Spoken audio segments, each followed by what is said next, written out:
ઓમ નમો નારાયણ. જય શ્રી કૃષ્ણ મિત્રો. ચેનલમાં ફરી એકવાર તમારું હાર્દિક સ્વાગત કરું છું. મિત્રો, નારાયણ કવચ અત્યંત પાવન અને શક્તિશાળી સ્ત્રોત છે, જે શ્રીમદ ભાગવત મહાપુરાણમાં છઠ્ઠા સ્કંદના 8મા અધ્યાયમાં આવેલું છે. આ કવચનું પઠન આપની અંદર દૈવી શક્તિઓને જગાડે છે અને બધી જ બાજુઓથી રક્ષણ આપે છે. કવચ પાઠ કરતા પહેલાં ભગવાન વિષ્ણુ, ભગવાન નારાયણ, શ્રીહરિ તેમજ સર્વ દેવોને વિશ્વ શાંતિ અને આત્મશુદ્ધિ માટે પ્રાર્થના કરવી એ શ્રેયસ્કર ગણાય છે.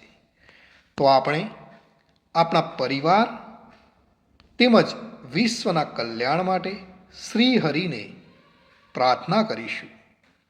પછી જ આપણે સંપૂર્ણ નારાયણ કવચનું પાઠ સાંભળીશું. પ્રાર્થના. હે પરમ નારાયણ, અનંત અનાદિ વાસુદેવ, હે જગતના ત્રાતા, ધર્મના રક્ષક, આજે હું આપની શરણ આવી ભયમુક્તિ, શાંતિ અને શુદ્ધિ માટે હું મારા મન, વાણી અને કર્મથી આપની આરાધના કરું છું. હે દયાના સાગર, અમારી ભૂલ ચૂકને માફ કરી અમારું રક્ષણ કરો. આજનો નારાયણ કવચનો પાઠ કેવળ મારા માટે નહીં, પણ સંસારના સર્વ જીવોના કલ્યાણ માટે, શાંતિ અને પરમ શ્રેય માટે હું કરું છું. હે હરિ, મારી આંતરિક અને બાહ્ય દુઃખોને નાશ કરો, મને સત્પથ પર ચલાવો અને મારું મન હંમેશા આપના ચરણમાં અડગ રહે એવી કૃપા કરો. ઓમ નમો નારાયણ. ઓમ વિશ્વ શાંતિ. તો મિત્રો, આપણે નારાયણ કવચનો આ પાઠ સંપૂર્ણ સાંભળીશું, તો જ એમાં કહેવામાં આવેલું ફળ કથન આપણે પ્રાપ્ત કરી શકીશું. તો આપણે નારાયણ કવચનો પાઠ સાંભળતા પહેલાં કોમેન્ટની અંદર જય શ્રી કૃષ્ણ લખીશું અને ત્યાર પછી જ આપણે સંપૂર્ણ નારાયણ કવચ સાંભળીશું. અને હા, સાંભળ્યા પછી પણ આપણા જે પણ મિત્રો હોય એમને પણ જરૂરથી શેર કરીશું. તો મિત્રો, ચાલો આપણે શરૂ કરીએ છીએ નારાયણ કવચ. શ્રીમદ ભાગવતના છઠ્ઠા સ્કંદના 8મા અધ્યાયમાં શ્રી નારાયણ કવચ ત્વષ્ટા ઋષિના પુત્ર વિશ્વરૂપ ઇન્દ્રને કહે છે. વિશ્વરૂપ કહે છે, જ્યારે ભયનો સમય પાસે આવ્યો હોય ત્યારે મનુષ્ય હાથ પગ ધોઈ આચમન કરી ઉત્તર દિશા તરફ મુખ રાખી નારાયણ કવચનો પાઠ કરવો. જ્યારે ભય આવે ત્યારે શ્રી નારાયણ રૂપ નામનું બખ્તર ધારણ કરવું. તો મિત્રો, નારાયણ કવચનો પાઠ આ રીતે છે, જે આપણે હવે સંપૂર્ણ સાંભળીશું. ગરુડની પીઠ પર ચરણ કમળ ધારણ કરનારા, 8 સિદ્ધિઓવાળા, 8 બાહુઓવાળા અને તે 8 બાહુઓ વિશે શંખ, ચક્ર, ઢાલ, ગદા, બાણ, ધનુષ તથા પાસને ધારણ કરનારા શ્રી હરિ, મારી સર્વ પ્રકારે રક્ષા કરો. જળમાં મત્સ્ય અવતારધારી ભગવાન, જલતંતુઓથી તથા વરુણના પાસથી મારી રક્ષા કરો. માયાથી બટુક બનેલા વામનજી, સ્થળમાં મારી રક્ષા કરો. શ્રી વિશ્વરૂપ ત્રિવિક્રમ ભગવાન, આકાશમાં મારી રક્ષા કરો. જેના અટ્ટહાસ્યથી દિશાઓ ગાજી ઉઠી હતી અને ગર્ભિણીઓના ગર્ભ પડી ગયા હતા, તેવા નૃસિંહ ભગવાન, દુર્ગ, વન અને યુદ્ધ ભૂમિમાં મારી રક્ષા કરો. પોતાની દાઢથી પાતાળમાંથી પૃથ્વીનો ઉદ્ધાર કરનાર ભગવાન, યજ્ઞ મૂર્તિ, વરાહ, માર્ગમાં મારી રક્ષા કરો. પરશુરામ ભગવાન પર્વતોના શિખરોમાં મારી રક્ષા કરો, અને ભરતના મોટા ભાઈ રામ ભગવાન તથા લક્ષ્મણ પ્રવાસમાં અમારી રક્ષા કરો. ઉગ્ર ધર્મ અને પ્રમાદથી નારાયણ મારી રક્ષા કરો. નિંદાથી નર ભગવાન ને યોગ ભ્રષ્ટ થતા યોગેશ્વર દત્તાત્રેય ભગવાન મારી રક્ષા કરો. ત્રણેય ગુણોના સ્વામી ભગવાન કપિલ કર્મબંધનથી મારી રક્ષા કરો. સનત કુમાર કામદેવથી મારી રક્ષા કરો. હયગ્રીહ ભગવાન રસ્તામાંથી જતા અને દેવોને પ્રણામ ન કરવા રૂપી અપરાધમાંથી મારી રક્ષા કરો. હે દેવર્ષિ શ્રેષ્ઠ મુનિ નારદ ભગવાન, ભગવાનની પૂજામાં જે કોઈ વિઘ્ન નડે તેનાથી મારી રક્ષા કરો. અને કૂર્મ અવતાર શ્રીહરિ સર્વ પ્રકારના નરકમાંથી મારી રક્ષા કરો. અયોગ્ય ખોરાકથી ભગવાન ધન્વંતરી મારી રક્ષા કરો. જીતેન્દ્રિય ભગવાન ઋષભદેવ કામ ક્રોધ આદિના ભયમાંથી મારી રક્ષા કરો.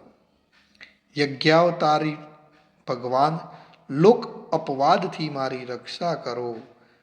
બલભદ્ર ભગવાન મનુષ્ય તરફથી થનારા ઉપદ્રવોમાંથી મારી રક્ષા કરો. અને ક્રોધાવેશ સર્પગણોથી શેષ ભગવાન મારી રક્ષા કરો. ભગવાન વેદવ્યાસ અજ્ઞાનથી મારી રક્ષા કરો. પાખંડીઓના ટોળામાંથી ભગવાન બુદ્ધ મારી રક્ષા કરો. ધર્મની રક્ષા કરવા માટે અવતાર લેનાર ભગવાન કલ્કી આ કાળના મળરૂપ કળયુગથી મારી રક્ષા કરો. હે કેશવ ભગવાન પ્રભાતમાં ગદાથી મારી રક્ષા કરો. હે વેણુધર ભગવાન ગોવિંદ આ સંકટ કાળમાં મારી રક્ષા કરો. ઉદાત શક્તિ નારાયણ ભગવાન પ્રાહન કાળમાં મારી રક્ષા કરો. અને ચક્રધારી ભગવાન વિષ્ણુ મધ્યાહ્ન કાળમાં મારી રક્ષા કરો. મધુ દૈત્યને મારનાર ઉગ્ર ધનુર્ધારી ભગવાન વિષ્ણુ ત્રીજા પહોરમાં મારી રક્ષા કરો. બ્રહ્મા વિષ્ણુ અને રુદ્ર એ ત્રણ મૂર્તિવાળા ભગવાન માધવ સાય કાળમાં મારી રક્ષા કરો. ઇન્દ્રિયોના સ્વામી ઋષિકેશ ભગવાન પ્રદોષ કાળમાં મારી રક્ષા કરો. પદ્મનાભ ભગવાન કેવળ એક અર્ધરાતથી પહેલાના કાળમાં અને અર્ધરાતે મારી રક્ષા કરો. શ્રી વત્સ સિંહધારી ભગવાન એવા ઈશ શ્રી વિષ્ણુ પાછલી રાતે મારી રક્ષા કરો. તલવારધારી ભગવાન જનાર્દન મળસકામાં મારી રક્ષા કરો. દામોદર ભગવાન સંપૂર્ણ સંધ્યાઓમાં મારી રક્ષા કરો. કાળ મૂર્તિ ભગવાન વિશ્વેશ્વર સૂર્યોદય પહેલાના કાળમાં મારી રક્ષા કરો. હે પ્રલય સમયના અગ્નિ જેવી તીક્ષ્ણ ધારવાળા ચક્ર, વાયુવાળા અગ્નિથી જેમ સૂકું ઘાસ બળીને ભસ્મ થાય તેમ અમારી શત્રુ સેનાને ભસ્મ કરો. હે વ્રજના જેવા તીક્ષ્ણ સ્પર્શવાળા તણખાઓથી ભરેલી ગદા, તમે ભગવાનને પ્રિય છો.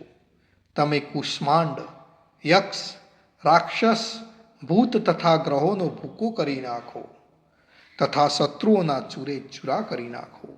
હે પંચજન્ય શંખરાજ, શ્રી કૃષ્ણ ભગવાન તમને ફૂંકીને ભયંકર શબ્દ કરે છે અને તેનાથી શત્રુઓના હૃદય કંપે છે. હે પંચજન્ય શંખરાજ, તમે રાક્ષસો, પ્રમથો, પ્રેતગણ, માતૃકાગણ, પિશાચ, બ્રહ્મ રાક્ષસ તથા બીજા ઘોર દ્રષ્ટિવાળાઓને નસાડી મૂકો.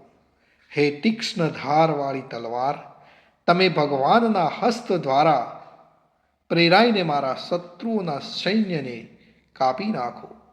હે સેંકડો ચંદ્ર જેવા મંડળ સમાન ઢાળ, તમે શત્રુઓની આંખોને ઢાંકી દો તથા પાપી નજરવાળાઓની પાપ દ્રષ્ટિને હરી લો. અમને ગ્રહોથી, કેતુઓથી, મનુષ્યોથી, સર્પોથી, દાઢવાળા પ્રાણીઓથી તથા પાપોથી જે ભય થાય છે તે સૌ તથા જેઓ અમારા સુખમાં વિઘ્ન કરનાર છે તે સર્વે ભયો ભગવાનના નામરૂપ અસ્ત્રના કીર્તનથી જ તુર્ત જ નાશ પામો. વૈદિક સ્ત્રોતોથી સ્તુતિ કરાયેલ વેદમય તથા સમર્થ ગરુડ ભગવાન સર્વ સંકટોમાં મારી રક્ષા કરો. તથા વિશ્વસેન ભગવાન પણ પોતાના નામો લેવા વડે સર્વ સંકટોમાંથી મારી રક્ષા કરો. શ્રી હરિના નામ, રૂપ, વાહન અને આયુધો સર્વ દુઃખોમાંથી અમારી રક્ષા કરો. ભગવાનના મુખ્ય પાર્ષદો અમારી બુદ્ધિ, ઇન્દ્રિય, મન તથા પ્રાણની રક્ષા કરો. આ સાકાર નિરાકાર જે કંઈ જગત છે સર્વ ભગવાનનું જ સ્વરૂપ છે. આ સત્યથી મારા સર્વ ઉપદ્રવો નાશ પામો. અભેદ દ્રષ્ટિવાળા મનુષ્યોને ભગવાન પોતે ભેદરહિત જોવામાં આવે છે, તો પણ તે પોતાની માયાથી આભૂષણો, આયુધો તથા ચિહ્ન નામની શક્તિઓને ધારણ કરે છે. તે સત્ય પ્રમાણ વડે જ સર્વજ્ઞ તથા સર્વવ્યાપક ભગવાન શ્રી હરિ સર્વ પ્રકારના રૂપો વડે સર્વદા અમારી રક્ષા કરો. શ્રી ધ્રુસી નામના ઉચ્ચારણથી જ જળ, વાયુ, અગ્નિ આદિનો પ્રભાવ પોતાના તેજથી દૂર કર્યો છે એવા લોકના ભયને દૂર કરનારા ભગવાન ધ્રુસી સર્વત્ર ચારો તરફ મારી રક્ષા કરો. મિત્રો, આ નારાયણ કવચ કરવાથી આપણને શું ફળ મળે? તો વિશ્વરૂપ કહે છે કે હે ઇન્દ્ર, આ નારાયણ કવચ તમારી આગળ કહ્યું જે ધારણ કરવાથી તમે શ્રમ વિના અસુરોના અધિપતિઓને જીતશો. આ નારાયણ કવચને ધારણ કરનારો મનુષ્ય નેત્રથી જેના તરફ જુએ અથવા તો પગ વડે જેને જેને અડકે તે તુરત જ બધા જ ભયમાંથી છૂટે છે.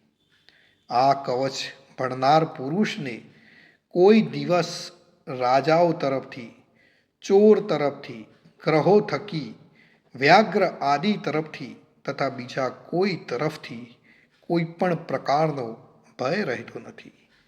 તો મિત્રો, આ હતું આપણું રક્ષા કરનારું નારાયણ કવચ.